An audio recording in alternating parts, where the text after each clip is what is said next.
말없이 조종사 복장을 착용하는 남자. 그 시각 지각한 진짜 조종사가 도착하는데요. 조심스레 물품을 꺼낸 그때 둘이 마주합니다. 테스트에 탈락했다는 벤슨이란 남자. 혼자 벨트를 착용한 그는 해치 오픈. 조종사를 살해하고 말았습니다.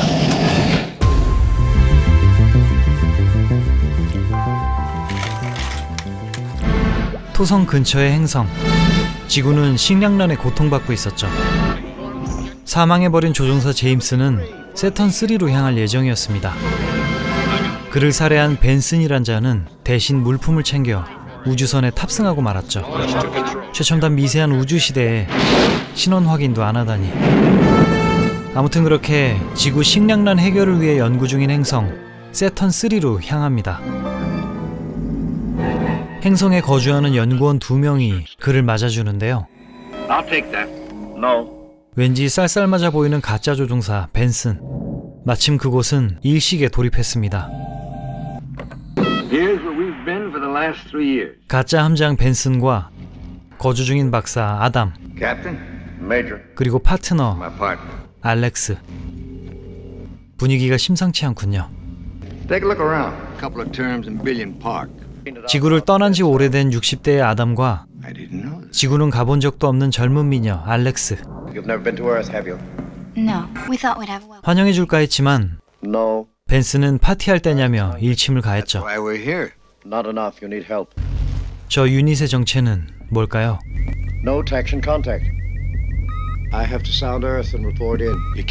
아무튼 현재는 일식 상태라 지구와 통신도 불가능한 상황입니다. 22 days.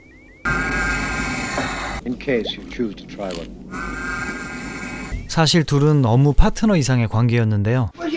함장이 준 알약은 비아그건 아니고 환각제 비슷한 겁니다. 그런데 눈치 없는 멍뭉이가 중요한 장면을 방해했네요. Sally, where are you? 멍뭉이를 발견해준 벤슨의 충격 발언. 반한 건 알겠지만 무례한 방식으로 어필을 합니다. 아무래도 소시오패스 같네요. 어떻게든 저 여자를 손에 넣어야겠습니다. 다음 날 우주선에 물품들을 옮기는 벤슨. 많은 장비의 정체는 연구를 도울 신형 로봇이라는데요.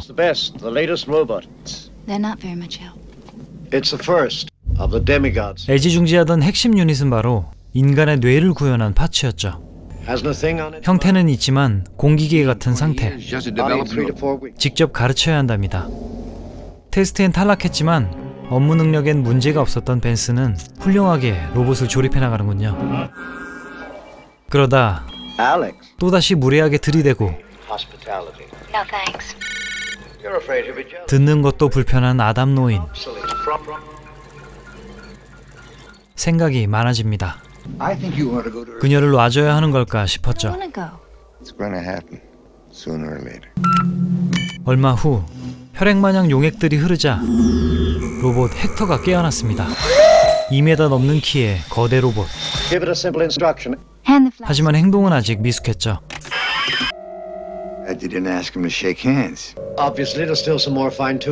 메탈 갑바를 걷어내고 벤슨의 뒤통수에 꽂는 통신기. 그와 로봇이 동기화되기 시작합니다. 행동은 물론 사고회로까지 배우게 되는 최첨단 기능. 다음 날 체스를 두는 둘의 앞에 헥터가 나타났죠. 아무리 모방해도 인간이 더 낫다는 아담의 의견. 승질이 더럽군요. 아담의 걱정대로 로봇은 벤슨을 똑 닮아 있었습니다. 그러던 어느 날 눈에 뭔가 들어간 알렉스. 그래도 쓸모는 있는 로봇이네요. 매일 열심히 배우며 업무를 처리하던 헥터는 충전이 필요했죠. 그래도 자아가 있는지 벤슨을 비난하는 헥터. I set a blank vat. No. 하지만 주인의 말을 거역할 순 없었죠. You're malfunctioning. 그러던 어느 날 헥터는 강아지를 죽이고 말았는데요.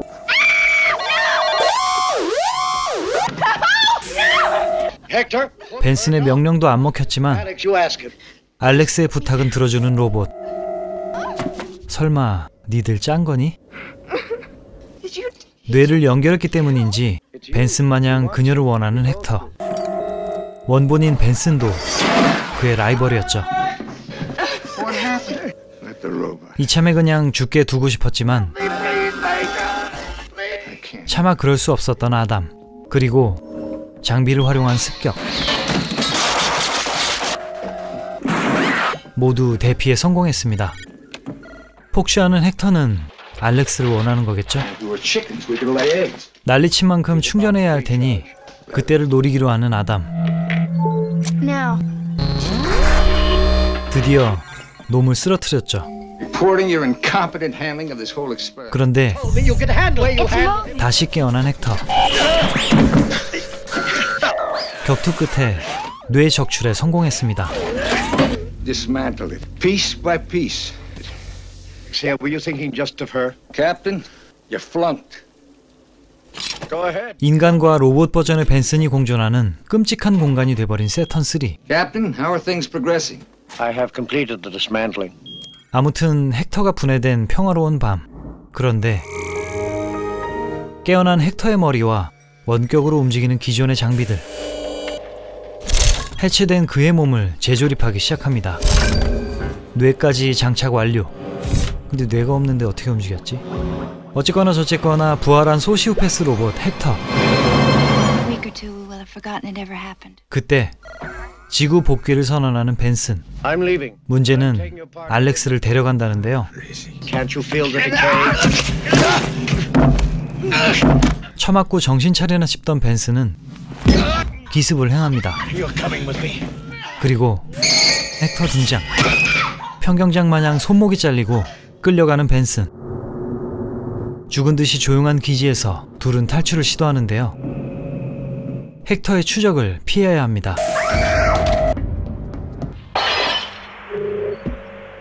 수경재배 환경을 이용해 함정을 파는 두 사람.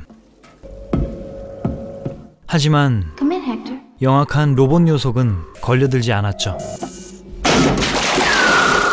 그때 후속타를 날리는 아담 노인. 시궁창에 빠진 헥터를 따돌리고 둘은 벤슨의 우주선을 타고 떠날 계획이었죠. It'll be locked into automatic return. 하지만 헥터의 저지. And we know something. 죽일 거였다면 탄 다음에 폭파시켰을 겁니다. It's not for that. 무슨 생각인 걸까요? 계속 둘을 감시 중인 헥터. It's hopeless. 그리고 죽은 줄 알았던 벤슨이 등장하는데요. Hector and I have come to 둘을 어딘가로 불러냅니다. this way, please. I haven't died. 그곳에 있는 건 Taking over. 벤슨의 잘린 머리를 쓴 헥터. 둘은 그만 혼절하고 말았습니다.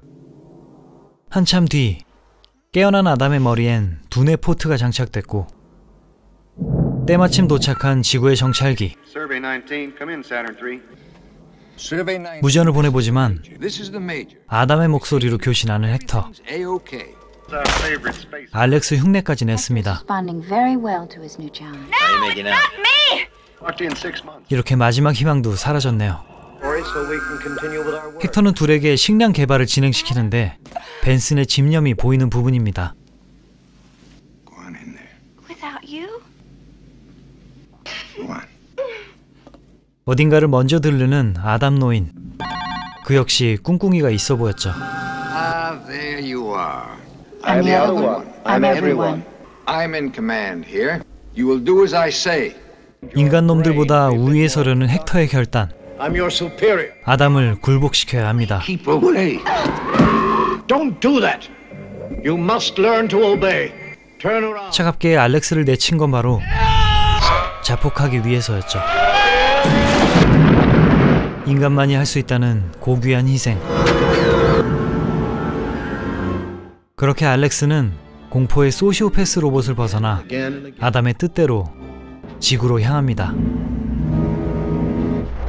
1980년작 세턴3였습니다. 연구원이 2명밖에 없는 외딴 행성에서 발생한 살인 로봇과의 사투였는데요. 제작비는 대략 $10,000,000로 보기보다 엄청난 금액이 투입됐습니다. 세턴3의 전체적인 아트웍은 나쁘지 않았습니다. 하지만 스토리 자체는 어떠셨나요? 여러모로 설득력이 부족한 설정들이 꽤 아쉬웠습니다. 한 행성에 남녀 단둘만 파견돼 있고 6개월에 한 번 들르는 정찰기, 지구가 식량난이라고는 하지만 큰 행성에서 연구한다는 게 고작 깨작대며 수경 재배를 하는 게 다였죠. 무엇보다 큰 문제는 헥터를 들고 파견된 인물 벤슨입니다. 대체 살인까지 저지르며 대신 임무에 투입되는 건 무슨 심리일까요? 지구의 식량난을 그렇게 선봉에 서서 해결하고 싶었던 거였을까요? 뭐 그렇다고 쳐봅시다. 하지만 그런 사명감을 가진 인간이 도착하자마자 예쁜 여성에게 빠졌고 늙은 박사에게 야지를 주며 깽판을 치더니만 이 사단을 내버렸죠. 극중에도 몇 번 언급되는 내용인 트로이, 적진으로 들어간 트로이 목마처럼 헥터가 세턴3로 반입되고 그 안에 있던 적 아담을 노리며 자기 것도 아니었던 알렉스를 되찾으려 노력하지만 신화 속 내용과는 다르게 파멸로 이어지고 말았죠. 물론 헥터는 트로이에서 위대한 인물로 이름을 떨치던 헥토르와 비교가 될 수 없습니다. 아무튼 이렇게 잘못 키워진 거인 로봇 헥터, 디자인은 어째서인지 식스팩도 있고 근육질로 묘사돼 있죠. 이건 콜린 찰버스라는 특수효과 전문가의 디자인인데 레오나르도 다빈치의 그림에서 영감을 얻었다고 합니다. 이 로봇을 움직이게 하는 데는 20명이 투입돼야 했고 근육질 몸과는 다르게 로봇은 얼굴이 없는데요. 행동과 소리로 감정을 표현했습니다. 제작비만 $10,000,000가 넘었다는데요. 2m50쯤 되는 거대 로봇이 움직이는데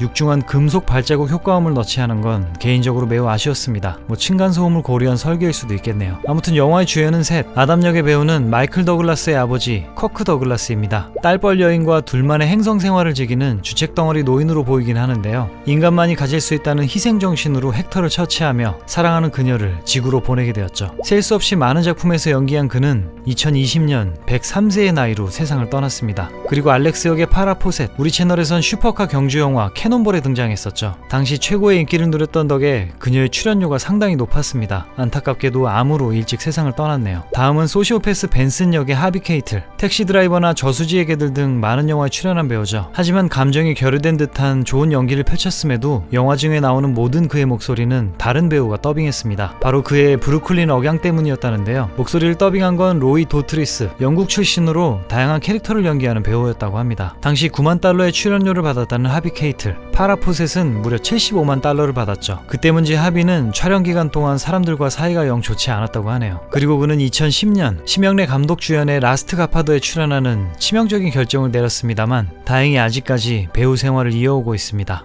오늘도 봐주셔서 감사합니다. 다음 주는 코미디 영화고요. 모두 식사 맛있게 하십시오. 안녕.